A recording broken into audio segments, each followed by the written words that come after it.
Hello, welcome to Emotional Badass, where Moxie meets mindful. I'm Nikki Eisenhower, your host, life coach, and psychotherapist. And on today's episode, I'm checking in with your inner child and the concept of waiting.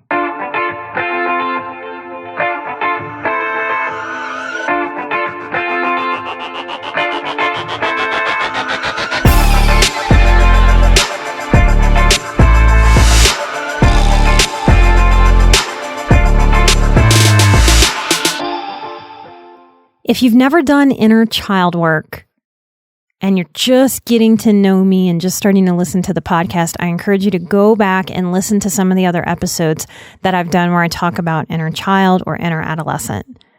Most people, when they first hear that term, when a therapist first brings inner child work to a client, most people cringe. I cringed for years not wanting to talk to my inner child.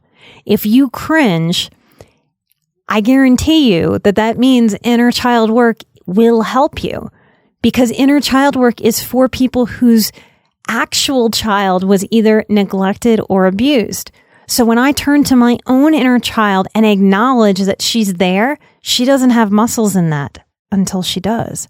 So it's very squirmy and uncomfortable for us to begin the journey of addressing our inner child. Therapists, if you are out there listening, I know we have a lot of therapists that listen to the show. It is our job to reduce stigma, pitching inner child work to your clients, and to help people understand why it feels so awkward to do that work, why we have that inner resistance to be that gentle or kind or nurturing. And again, if that makes you cringe, if you've got a hard or critical or sharp way of being with yourself, that means inner child work to soften those edges, to learn how to hold yourself with more compassion and less shame is just what the doctor ordered. So, if you grew up with a lot of uncertainty, a lot of emotional or physical neglect, spiritual disconnection, high tension, high fear, high stress, high confusion, if you felt a general sense of waiting for the other shoe to drop, then this episode I've been called to is for you. What is your own relationship with waiting? When we grow up with a lot of dysfunction, if someone is hitting me with a brick, in that moment, it's awful, it's terrible, I'm being traumatized, but I know what's happening to me.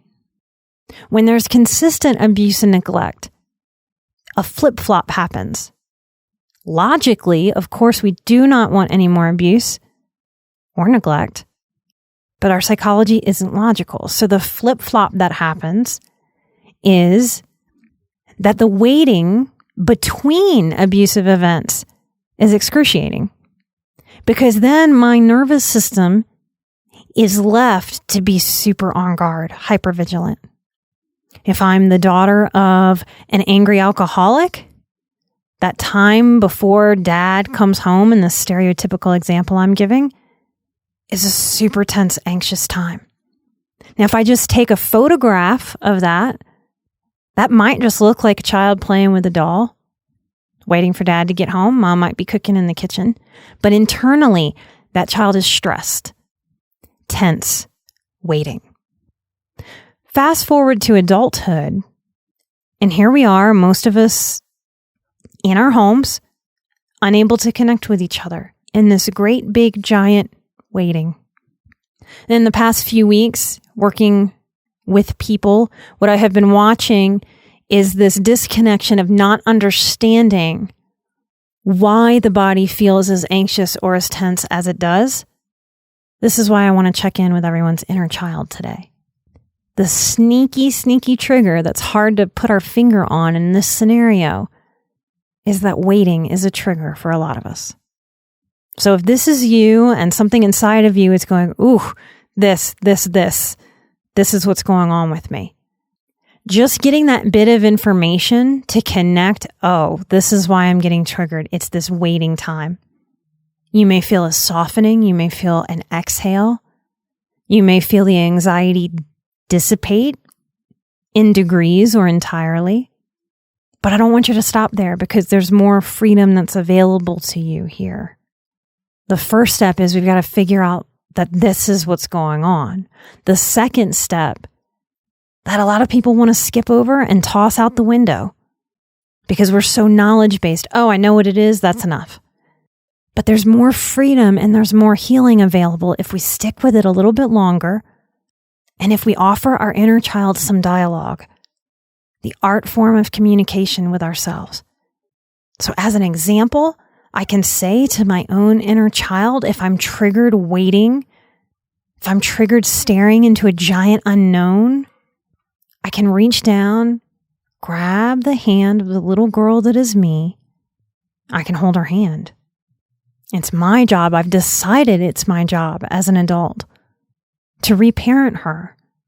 I don't want her to have to feel sad and scared and tense and stressed each time she's in the position of life making her wait.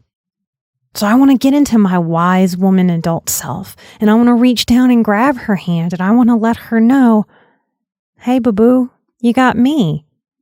I'm right here, big me. And I know waiting used to be really terrible and awful. And I wish I had answers, because I don't know exactly what's going to happen. I'm shaking her little hand to make sure that she's in her body and paying attention to me and not getting lost in her head.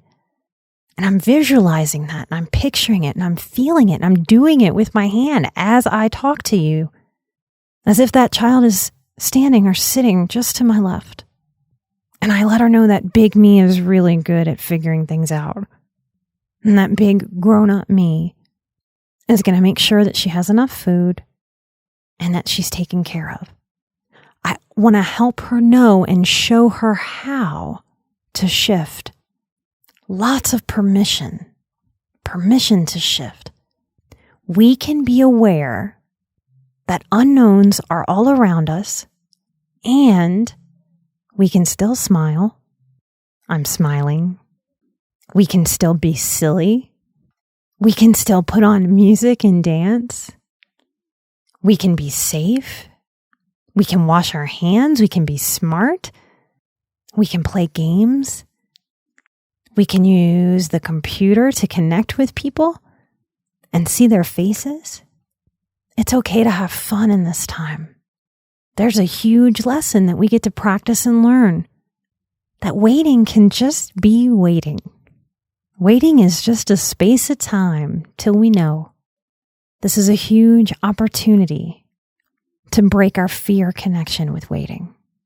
Depending on where you are in your personal journey, this may be a brand new concept to you, or it's a gentle, loving reminder. Oh yeah, it is my job to remember that my inner child is there with me always, is listening.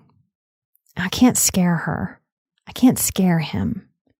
I could, but if I'm mindful, I don't have to and I won't. We are such creatures of pattern, y'all, that without paying attention to what's subtle, to the nuance of how we get triggered, it's hard to figure out what we're trying to heal or transform or transcend. I hope that by me naming this hard to name trigger of waiting, that it's helped you figure out some piece of something that's important to you that helps you unlock the confusion, that helps you ground in security, not just in mind and thought, but in body and spirit. For you, your grown-up adult self, your wise man, your wise woman part, and for your inner child or children. If you have questions about this, if you want to take this further, please come find our Patreon and support us there. I know these are hard times for a lot of people, so double, triple thank you to our Patreon supporters that are helping us fund the show. I know a lot of you are out there struggling, so this is a new offering that me and the team has come up with to be able to give you during this time. We are starting pandemic pep talks at patreon.com/emotionalbadass. The pandemic pep talks will be at the free level. I don't know how often I'm going to do them. So by the time this is released, come check that out. We should have our second one scheduled and the first one there for you. I know it's hard times. I know people are watching every penny. I want you making the tough decisions to support yourself and to make the very best decisions for you and your family. I'm going to read some names, and if you're not on the Patreon any longer, that's okay. I appreciate and am in deep gratitude of your support. I want to thank these Patreon supporters of the show. We've got a lot of you that bravely said we could use your full names. I want to thank Leslie Hartridge, Danielle Stewart, Tahona Ross. I want to thank Cora and Amanda Orego. I want to thank Jace Valcor and Taslyn Goff. If you've not been financially impacted and you would like to become a Patreon supporter of the show, please come find us there. We are definitely a small business that supports other small businesses. We also give 10% of everything that Patreon pulls in, where we pay it forward. I've been sitting on it for a little while so that we could do a really big donation. I'll be announcing that soon. It kind of got pushed to the side with pandemic stuff. So come learn more. Come see what we have to offer at Patreon. I always have my best coupon codes out there to use on our merchandise store or for any course that I'm offering. Light and love, and remember to hold yourselves with compassion and strength and security and courage. Hold your adult self and hold that sweet inner child too. And remember, I'm an emotional badass. You're an emotional badass. And together we are where Moxie meets mindful. Light and love. Bye-bye.